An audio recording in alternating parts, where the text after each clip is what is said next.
সৰভোগ সমষ্টিৰ বিধায়ক মনোৰঞ্জন তালুকদাৰ এজন বদমাছ মানুহ। সৰভোগ সমষ্টিৰ বিধায়ক মনোৰঞ্জন তালুকদাৰে কমিউনিষ্টৰ মুখা পিন্ধি দুৰ্নীতিক প্ৰশ্ৰয় দিয়ে, দুৰ্নীতিৰ পৃষ্ঠপোষকতা কৰে। নমস্কাৰ দৰ্শকসকল, আজি পুনৰ অন্য এটা ৰিয়েকশ্যন ভিডিঅ'ৰ মাজলৈ আপোনালোকক স্বাগতম জনাইছোঁ। ইতিমধ্যে মনোৰঞ্জন তালুকদাৰৰ ভাইৰেল হোৱা অডিঅ'টো নিশ্চয় আপোনালোকেও শুনিছে, তথাপি আকৌ এবাৰ শুনো আহক।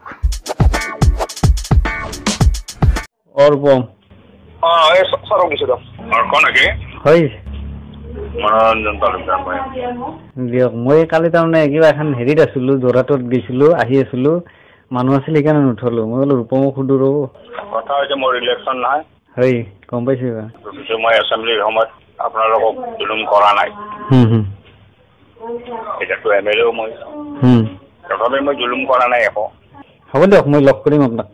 লগ কৰিম মানে মোক কথা হেৰিয়ে মন লাগে দিয়ক, মই একবাৰ হেৰি কৰি লওঁ, মোৰ পাৰ্টনাৰ আছে না লগ কেইটা, লগ কেইটাৰ লগত কথা পাতক, মহন্তৰ লগত কথা পাতক।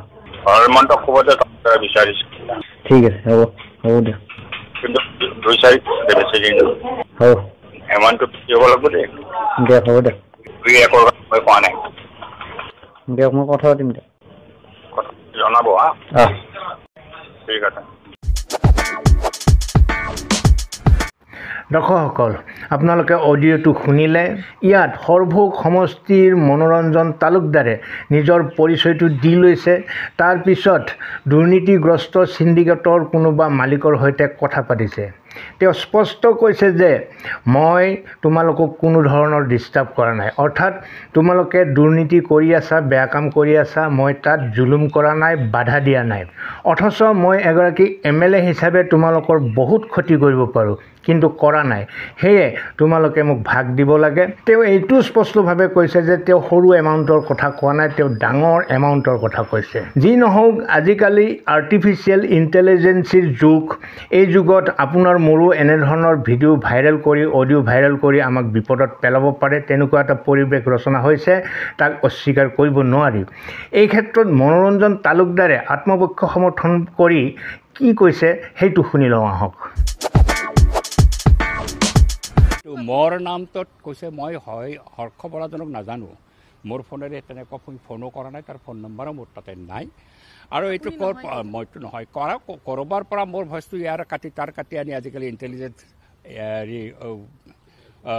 এডটো এইবিলাক কৰে, আৰ্টিফিচিয়েল ইণ্টেলিজেঞ্চত এইবিলাক ভিডিঅ' টেপ বনায়, আৰু এনেকৈ বনাই তেওঁলোকে দিছে। মই নিশ্চিতভাৱে এইটো আইনগত ব্যৱস্থালৈকে যাম, চাইবাৰ ক্ৰাইমলৈকে যাম। চাইবাৰ ক্ৰাইমত মই এইটো নিশ্চিতভাৱে এটাৰ ডাল কাপ ডাল, পানী কাপ পানী, এইটো মই কৰাৰ ব্যৱস্থা কৰিম। আৰু মই ক'ব নালাগে, বিভিন্নভাৱে মোৰ ওপৰত হেঁচাও আহিছে যাতে মই চিণ্ডিকেটক লৈ আৰু বেছি বাড়াবাড়ি নকৰোঁ। কিন্তু মই জানো চিণ্ডিকেটৰ বিষয়টো উত্থাপন কৰাৰ পিছতে এটা বিশাল অংশৰ মাজত এটা বিৰাট ক্ৰিয়া হৈছে। ক্ৰিয়া হ'বই, কাৰণ তেওঁলোকৰ একেবাৰে সান্দহ খোৱা বালি তল যাব, আৰু তল যাব কাৰণেই তেওঁলোকে মোক ডিফেম কৰাৰ কাৰণে এই ধৰণৰ চক্ৰান্ত এটা কৰিছে। মই ফোন কৰাই নাই, মই হৰ্ষক কোনো ফোন কৰাৰ প্ৰশ্নই নাহে, মই হৰ্ষক ফোন কৰা নাই, আৰু মোৰ ফোন নম্বৰো নাই তাতে। আৰু সেইটো কোনে কেনেকৈ ক'ৰ পৰা বিভিন্ন সময়ত আমি বিভিন্ন কথা কওঁ, ইয়াৰ এক টুকুৰা তাৰ এক টুকুৰা টানি আনি পেলাই বনাইছে নেকি মই নাজানো। মই এইটো অনুমান কৰিছোঁ, এইটো আৰ্টিফিচিয়েল ইণ্টেলিজেঞ্চত এই ধৰণৰ এটা ফোন টেপ তেওঁলোকে বনাইছে, আৰু মই এইটো চাইবাৰ ক্ৰাইমত গৈ ইয়াক প্ৰতিস্থাপিত। দৰ্শকসকল, আপোনালোকে শুনিলে, তেওঁ এই অভিযোগ খণ্ডন কৰিছে, তেওঁৰ কণ্ঠ নহয় বুলি কৈছে এয়া, আৰু তেওঁ শীঘ্ৰেই চাইবাৰ ক্ৰাইমৰ ওচৰলৈ গৈ ইয়াৰ সত্যাসত্য নিৰ্ণয় কৰিব, জনসাধাৰণক তাৰ জবাব দিয়াৰ ইংগিত তেওঁ দিছে। ইমানলৈকে সকলো কথা ঠিকেই আছিলে, কিন্তু এটা দিনৰ ব্যৱধান মাত্ৰ। এটা দিনৰ পিছতেই মনোৰঞ্জন তালুকদাৰৰ হৃদয়ৰ পৰিৱৰ্তন ঘটিল, মনৰ পৰিৱৰ্তন ঘটিল, কথাৰ সুৰ সম্পূৰ্ণ সলনি হৈ গ'ল। কি সলনি হ'ল শুনিলে আপোনালোকৰো চকু কপালত উঠিব। আহকচোন শুনি লওঁ। সত্য বুলি হ'লে কিডাল হ'ব কওকচোন মোক? যদি সত্য বুলিয়েই প্ৰমাণ হয়, পলিটিকেল পাৰ্টি পইচা খুজিব নোৱাৰে নেকি? পইচা লোৱাৰ প্ৰমাণটো ক'ত? মোৰ ফোনেদি ফোন হোৱা নাই, ওলাইছে। সত্য বুলি হ'লে কিডাল হ'ব কওকচোন মোক? যদি সত্য বুলিয়েই প্ৰমাণ হয়, পলিটিকেল পাৰ্টি পইচা খুজিব নোৱাৰে নেকি? পইচা লোৱাৰ প্ৰমাণটো ক'ত? মোৰ ফোনেদি ফোন হোৱা নাই, ওলাইছে। সত্য বুলি হ'লে কিডাল হ'ব কওকচোন মোক? যদি সত্য বুলিয়েই প্ৰমাণ হয়, পলিটিকেল পাৰ্টি পইচা খুজিব নোৱাৰে নেকি? পইচা লোৱাৰ প্ৰমাণটো ক'ত মোৰ ফোনেদি ফোন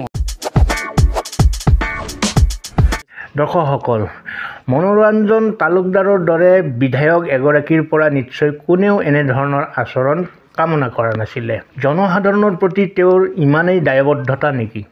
তেওঁৰ ওপৰত উঠা অভিযোগ এটা খণ্ডন কৰি জনসাধাৰণক আশ্বস্ত কৰাৰ দায়িত্বখিনিও তেওঁ অনুভৱ নকৰে নেকি?